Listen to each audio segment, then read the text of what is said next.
Hi tech enthusiasts, Luna here from Quantum Tech Lab, where we make technology simple, smart, and easy for everyone. Today we're diving into a common issue: how to fix Samsung touchscreen not working.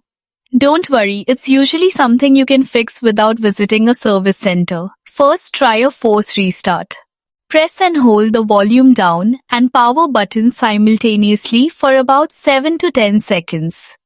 Your phone should vibrate and restart automatically. This step doesn't delete any data, so it's completely safe.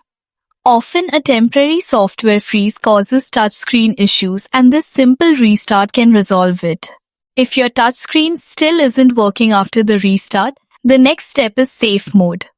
Booting into safe mode disables third-party apps and helps identify if an app is causing the problem. To enter safe mode, press and hold the power button, then tap and hold power off until the safe mode prompt appears. Another helpful method is wiping the cache partition, which removes temporary system files that may be interfering with touch functionality. Thanks for stopping by Quantum Tech Lab. Stay tuned for more hands-on Android tutorials, and don't forget to subscribe to keep your tech experience smooth, efficient, and frustration-free.